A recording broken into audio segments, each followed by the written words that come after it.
Well, he says, you know, it's written all over your face. You're afraid of going to a seance. But he says, I know you. He says, you're going to come. And then he started telling me how brave I was when I was aboard ship, you know, different things. He says, you're not the same man, you're changed. You're chicken. That's all I needed to hear. I said, when do we go to a seance? So one Saturday evening, we were in the place. It was the very first time. Very beautiful place. The medium was a lady. She had a gorgeous new home in Montreal. And there were about 20 invited guests there. I wish I was one of them. And she communicated with the spirits for different people there. And they're telling them what the spirit said. One man said, I would like to talk to my friend that died 6 months ago. But I don't want him to appear. Just want to talk to him. Because he says, I don't trust you talking to my friend for me. So the medium says, let me inquire of the spirit. Yeah, the spirit will talk with you. And that big masculine voice was heard in the place. It says, hi, Frank. It's nice of you to ask for me to talk with you. And they had a little chat. And after it was over, Frank says, this is the greatest thing on earth, to be able to talk with the spirits of the dead. Then the medium said, we have a very special surprise tonight for you people. A spirit will manifest itself openly here in a few minutes. And it's like a big gust of wind hit the building. And right through the wall. Now the lights weren't terribly bright, but they were like living room lights. A couple of floor lamps and maybe some of these.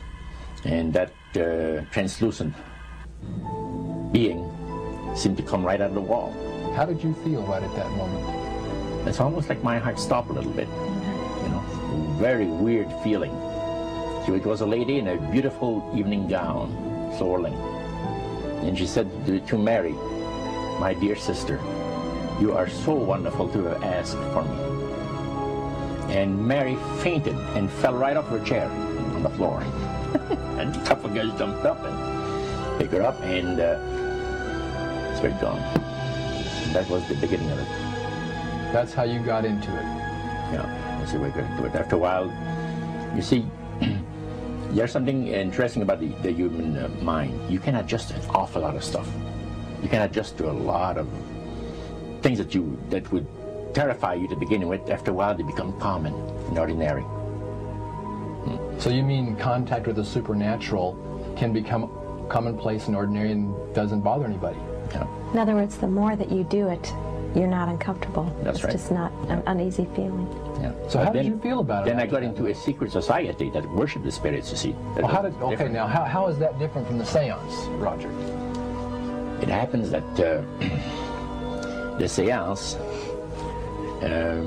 are not involving in many ways. But when you get into a secret society of spirit worshippers, then, and especially when you're invited there by the direction of the higher-ups in the spirit world, you never get out of there alive. And this is exactly what my friend and I were up against. We didn't know anything about. And there was a very, very popular big band leader. Jazz musician? Band, yeah, very famous. And one night we went to one of these seances, and he was with his wife. So Roger, you're at this restaurant. What happened? We sat there, and we had our favorite alcoholic beverages, you know. And as we talked, the band leader says, he says, I want power. I go right to the source of power. And he says, how do you think that I became famous the way that I am? Well, I said, you must have had some good luck. Well, he says, there's no such thing as good luck. He says, there's either some power working for you somewhere, or you don't get ahead in this world. Not in my type of occupation. So it went from there. We got talking about spirit worship. Did it intrigue you? Or did it make you want to find out more about what exactly he was talking about? Yeah. So he said the supposed spirits of the dead that you're talking with are demon spirits. They're fallen angels. They're beautiful beings. Just set it out, just like that. Oh, yeah. It didn't make you uneasy when he said they were... Well, it shocked you a little bit, you know, something that you first hear mentioned to you. He said, you guys have got a great future ahead of you. Because we've been told, the high priest of our society, secret society, has been told that the master has very special plans for you two. Now, what did he mean by the master? Satan. And we were interested to hear more about it. And he told us, he says, look, we worship spirits. We worship Lucifer and all his angels. They're just as beautiful as they did before they were cast out of heaven. He says there was a misunderstanding in the whole thing. He says among the inhabitants of the galaxies. And he says our master was misunderstood. And God did not bear with him like he does with people that make mistakes today. So we're in a warfare, good against evil. And we happen to be the evil ones, but we're not that bad. He says, I look at this business between the forces of good and evil. He says, you believe in one person believes in God, and everyone believes in Lucifer. It's like politics. So the great controversy is real. And you've heard someone talk about it that's on the other side. And to these people, they are sold to the fact that Christ will not return to this planet with power and great glory. He's going to abdicate all claims to the planet, because the high priest once said that Christ will abdicate all claims to the planet because he knows that it is lawfully and rightfully Satan's. And at that time, he says, so the priest says, well, now, he says, for those of you that are new, let me tell you that this is the most feasible way, he says, to please the spirits. It's to deride Christ and his people, you know, and his church and all that. So they sing out of Christian hymnals. They didn't sing Christian words to the hymns, however. Well, they changed a lot of them. Yeah. And not for the good. It's a form of blasphemy. Yeah. Such as you see today in the rock music world.